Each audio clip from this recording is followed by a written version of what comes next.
Oh, yes, I haven't seen it. Is it any good? Skin Wilderness. It was on BBC Two. No adverts from 9 o'clock to 11:45.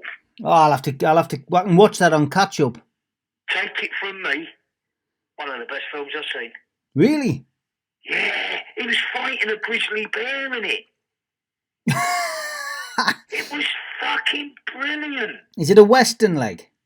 No, it's right out in the Alaskan wilderness.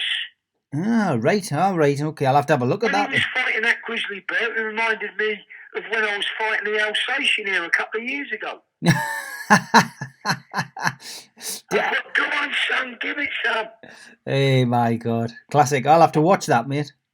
Oh, you've got to watch it. How you never seen that, I don't know. Yeah, I was too busy. We got in late last night because obviously, like it was Dawn's last day of the holiday. We had a classic last night. My mate had his daughter's 30th birthday party, and in his back garden, he had my mate's band in called the Baldy Holly Band. And what? Baldy Holly Band? Well, he's my mate Jamie. He's as bald as me and you, and he's a big, thick set lad. He's quite small in height, but he does a lot of weight training. He's a devout Christian, so he goes to church, and he's a Mason as well. But he's also a big rock and roll star, like in the northeast, and he does a lot of gigs for charity, and he plays. Fucking hell, nice one. He plays all of the Baldy Holly, all the Buddy Holly songs, all the big Boppa songs, all of the Elvis numbers. He can do the lot. Ah, what a night. Aye, so what he did was, my other mate, Keith, got him booked in to play in his back garden on our estate. So the whole street was nearly out dancing in their own back gardens because it was so hot. So it was loud and all, wasn't it? It was, aye. So he had the band on in his back garden. And then the next door neighbours had a load of people around listening, and then we went up to my mother and father-in-law's because they live in the same street. So we went up with the kids. So we made a bit of a night of it. So it was good. So we didn't get back in until a little bit later. So we had to catch up with the Voice kids. Hey, that was a good night, wasn't it? Oh, hey, it was quite emotional. That I thought, because to be honest, I wouldn't have wanted to pick some of those kids. Like I wouldn't have wanted to knock them back. They were that good. Yeah. No, I don't mean that. I mean your mate, the band. Oh, yeah, brilliant, mate. Honestly, really, really good. It was everybody enjoyed it. Is all the band bald? Just him, because he actually. How old is he? Same age as me, and he's mid-40s, 48. Well, he's about 48, same age as me. But he's he must make a few quid then doing that. He does, but he's obsessed with Buddy Holly. He actually went. He actually knows the family. Of Buddy Holly's family, and he brought a niece, Buddy Holly's niece, over last year, and she came and played over here, and I went to the gig. So she sings all the songs, Peggy Sue and all of that kind of stuff. Peggy Sue, don't you know that I love you, oh Peggy. That one, yeah, that's it. So I came over and she did a live gig with him last year, but it was great, mate. He did it. I love a good night like that, yeah. Hey, the old songs are the best, mate. Oh, you can't beat them, man. You can't beat them. Do you know what's good about the old songs? Everyone can join in. Well, that's it, and the kids. Everybody knows the words. Yeah. It's not like this shit they play today. Yeah, I mean the kids were dancing in the garden and that, so they had a good night. You know what I mean? It was it was excellent. It was really, really good. Oh, nice. Hey, did you see the Sunday Star? I did, mate. Brilliant, eh? Hey, good story, mate. Yeah, really good, mate. Really good. Well, you said it would get good coverage in there as well. I said to this lot today, I said, don't fuck with my fish and chips again, mate. Aye. I said, I'll expose you every fucking time. Fishgate, that was it. Fishgate. Fishgate, mate. Hey, I've not seen it. I've only been told, you know. No, mate, it was good. It was a good story, mate. George did well with that, mate. He did, didn't he? You did, mate. Aye, you did very well. The boss of that thing. Yeah. We've got her in our pockets, mate. Yeah, she's good, but she knows it's good for her paper as well. See, the truth is, she pulled a naughty one on me, you know. Did she? Yeah. I was taking me and my solicitor, we was going to get a judicial, we was going ahead with it, judicial review, because she put a load of shit about me last year. Right. And Anyway, she had a word. George had a word with her, and she had a word with George, and she actually said if Charlie drops the judicial review, it'd be in his best interest, because if I went ahead with it, I'd have probably got a grand compensation. Yeah. And when they put a retraction in the paper, like an apology, it's about 6 fucking lines. No one sees it. Well, that's it. It's tiny, isn't it? So I weighed it all up, and I thought, well, if I go on, I will win it, and I'll get a tiny little apology, and probably about £800, £1,000 or whatever it is. Yeah. Right? So I dropped it, and she's only done us proud ever since. Well, that's the main thing, isn't it? And she's the main girl, Yeah, I mean that's using your loaf really to do that, mate. Of course it is. See, sometimes we don't like to do it, but sometimes in life we got to swallow a bit of humble pie and draw a line in the sand and fucking move on. That's it. Swallow the Otherwise, you drive yourself fucking mad. That's it. Swallow the humble pie and the apple pie, Charlie. That's the best way forward. I swallowed the apple pie and I've ended up with a nice big slice of apple pie. That's it. And the apple pie always tastes better than the apple pie, Of course it does, mate. Of course it does. Especially with a bit of pink custard on it. Yeah. Oh, you see, I like a bit of ice cream on mine. Someone got a 147 break yesterday. Did they in the snooker? In the snooker. Oh, right. Do you know who it was? Yeah, I know his name. I'm telling you his name now. It's one of the old ones, ex-world champion. Hold up. His name was... He wasn't the Welsh one, he was the Scottish one. Quite stocky. Oh. Fuck it, say his name and I know it. McManus, is it? No, not him. Is he? Not him. Is he still playing? Oh, I can't remember. Remember, there was a Welsh one and a Scottish one. They always used to play each other all the time. Aye, the name, I just can't remember the name. I can't think of his name, but anyway, he got a 147 break. Oh, brilliant. Good stuff. I'd love to see that, don't you? I like watching the snooker, Oh, so do I. It's chilling out time, mate. Oh, it is, mate. It's good. At least with it's Sunday today. What about this week? What you got planned?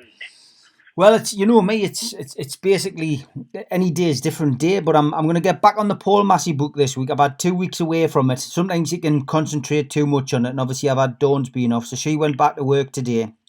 So I'm going to get my head back into that. She's on earlies. So it's I'll be back onto that in the morning times, and then when she gets back in, I'll be doing my walk in the afternoons as opposed to doing it in the morning. I was up again early this morning with the heat. I was away out for my walk at 10 to 6 again.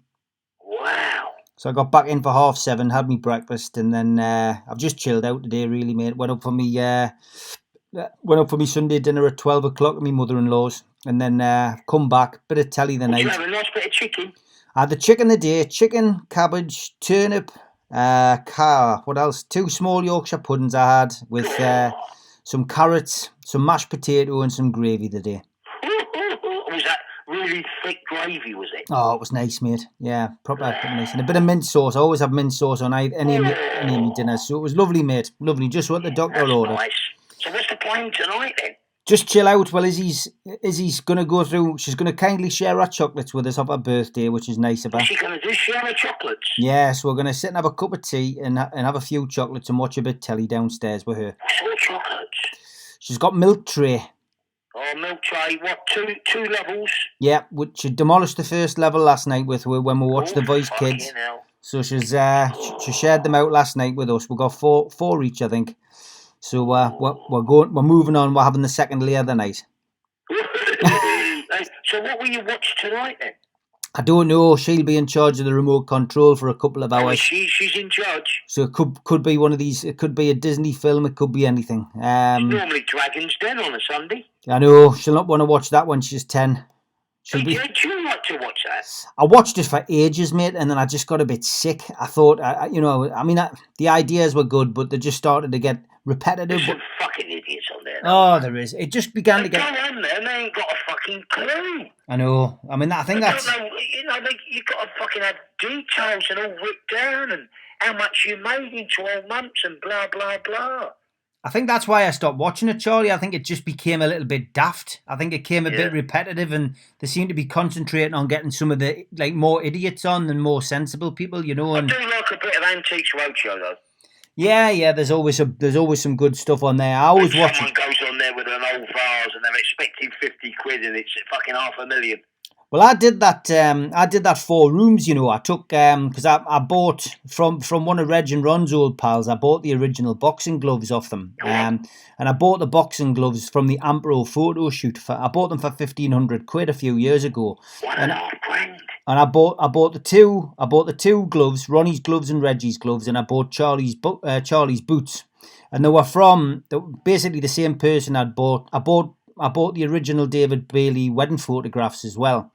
So I bought quite a few things off this guy, and he's mentioned in a lot of the books. When Charlie got out of prison in '76, he basically gave George all of his stuff, because he basically put Charlie up for about a year. You know. Is that George's last name? Oh, what was his last name? I must know him. You will do, mate. He was quite a secretive guy, but he's named in the books. It'll come back to us, George. But anyway, his mate David contacted us and said, George Davis. No. David was his mate, and it was him who contacted us on the internet and said, I've got a pal called George. He says, you can check up on him. He says, but he's got a lot of the Krays stuff. He says, Charlie gave it to him as a thank you after putting him up when he got out of prison. And he said, he lived there, etc. And he says he needs to sell it because he's got cancer. And he says, I'll send you some of the stuff. So I bought a load of stuff, Charlie. I saw it as an investment. But anyway, I went on that programme on Channel 4, the 4 rooms, and I took one pair of gloves on, and I got an offer of 1,500 quid for one pair of gloves.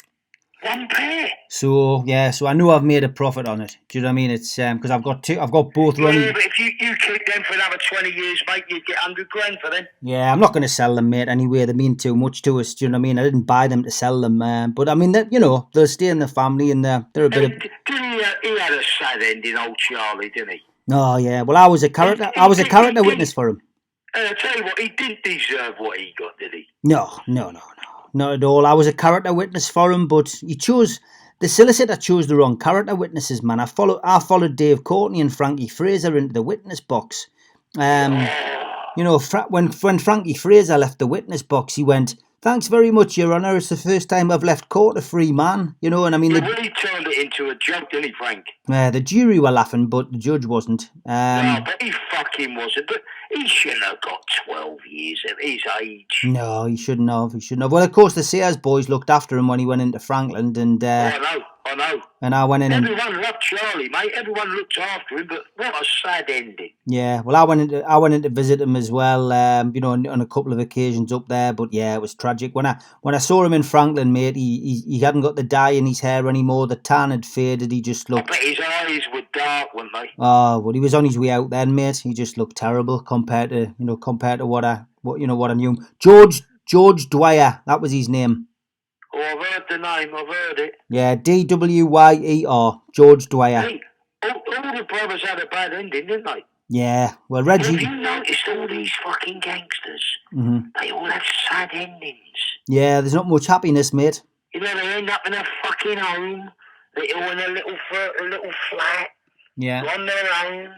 Or dead. Look at Fred, even Fred's family don't go and visit him anymore. No, I mean, it's fucking horrible, isn't it? It's not great, you know. I mean, he's getting on all right with his daughter, which is, I suppose, is better than nothing. That's nice. His daughter's been there looking after him, which is good. But that's good. It's been a sad. Yeah, you're right. It's a sad end. You know, you go to see. Look at Ronnie Knight. He's in a little fucking place on his own. Well, that's it. I mean, it comes to us all. He ain't got nothing. It's the one thing that you can't fight, Charlie, is old age. Well, all I can say, I don't predict fuck all, me, mate. But I'm telling you what, I'm going to die a millionaire, me. Well, that's good, mate. You got, as long as you get a bit of time to spend it. And I will look after quite a few people when I snuff it, mate. Yeah, well, that's good, mate. I mean, at the end of the day, mate, you've got good people around you now as well, you know. Yeah, and I've got my art and all. Hey, the bus is going. It's going to go off any minute. Take care, bro. Good to speak to you. When I get out there, mate, I'm going to smash it into the fucking art world. Yeah, 100%. Take care, brother. No one fucks with my fish and chips. I love it.